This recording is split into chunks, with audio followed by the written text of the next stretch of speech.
An assassin becomes marked for death by her own Black Ops organization after breaking protocol. Hello, everyone. I'm Steve from VALHARTV, and today I'll be reviewing Ava. It's a 2020 movie. This is currently number 7 on Netflix's top 10 list. So we open up the movie with Ava, who's played by Jessica Chastain, picking up a target and closing the deal. We also see her break protocol, establishing that Ava is a talented but unstable executive. Now, they call their assassins executives in this. And when they eliminate a target, it's closing the deal. Then we get Ava on an airplane going back to her hometown, and this is where we get her backstory. And I thought her backstory was done well. It's basically like a whole montage of her showcasing like her talents and stuff. So I thought that was good. And we also get to see like different international cities where targets need to be snuffed out, and one of which Ava has to make a daring and bloody escape. So there's a whole shootout in that one city that I thought was pretty good. It's like it shows that you don't have to waste a ton of bullets missing people in a movie to show off a good shootout scene. So that whole scene I thought was pretty good. There's some other ones that are good as well. Ava is well liked by her mentor Duke, who's played by John Malkovich. He's basically like a father figure to her. And he sticks up for Ava a couple of times to their head boss, which I thought was, good. It shows that he actually cares and is trying to help her. And we get Colin Farrell, who plays Simon. He's the smug Irish head boss for him and for Duke and Ava. And he's the type of guy who's ruthless. He doesn't like loose ends, and he doesn't like his employees breaking protocol. So he decides to make a decision about Ava, which leads to a great scene between him and Duke. It's probably, honestly, the best scene in the whole entire movie. The movie does lose a little bit of its momentum when Ava goes home. She has a whole bunch of family drama, and it's there to show why she is doing what she's doing and the way she is.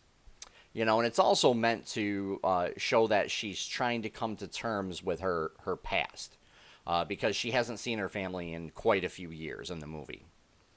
Again, like the effects in this are, your standard, but again, the shootout scenes are showcasing like you can literally do a good one without wasting a ton of bullets and missing a whole bunch of people. So the shootouts are bloody. They're good. They're well done, I thought. The movie doesn't really lose a whole lot of momentum when Ava goes back home and deals with her family either. So I thought that was good. It does a little bit, but not much. It doesn't really take away from the movie. The sound. Now, the sound in this it's one of these movies where I had to turn the volume up and down. This movie, there are parts where the voices are too low, so you have to turn it up so you can hear what they're saying. And then there are other parts where I had to turn the volume down because the music and sound effects were too loud. I live in an apartment, so watching this late at night while people are trying to sleep, can be a little problematic, but still, even during the daytime, I would have been turning this up and down because they couldn't seem to get the volumes correct. But again, this is probably made for the theaters, and since there's really no theaters around open where I live, you can't really get that full effect. But again, it should translate over to a home theater system because I do have surround sound. The acting in this overall, I thought was good. I think the characters needed a little more depth in some parts to their characters, but other than that, everybody played their parts well.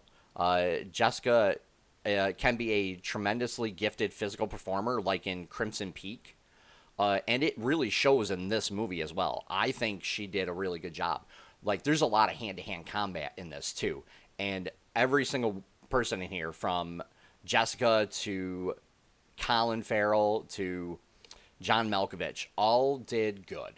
It was well done, I thought, and it just really shows off that they're good. You know, it like their characters are good, even though they might be a little rusty in certain spots. But yeah, they did a really good job with all the hand to hand combat, I thought, in this. And Farrell, you know, Colin Farrell, he really does a good bad guy. In any movie he plays in, he's good at being a bad guy. You can honestly see him as the ruthless boss who's like, if somebody breaks protocol, we just close them. And I thought that was pretty cool. John Malkovich, he does pretty good in his performance as Duke as well. He really does genuinely care about Ava, and it shows. You know, he's trying to talk to her and tell her, hey, listen, you can't keep breaking protocol. We've had this happen once before, and I can't keep protecting you. But he does. He tries to keep helping her out, and she just can't seem to get over what she's doing to break protocol. So overall, this is a good movie. To be honest with you, I actually liked this movie. There are parts, again, where it does slow down just a little bit, but that's only, you know, there. But that's, yeah, only there really to show you why she's doing what she's doing. But the movie, I mean, is good. Uh, all the acting was good. I didn't have an issue with anything that they did. I would give this a 6.5, 7 out of 10. Really. If you guys like what I do, please hit the like button and subscribe, as I'll be doing more content each week. Please also leave likes and comments too down below. Let me know what you thought of this movie. Everybody, take care for now.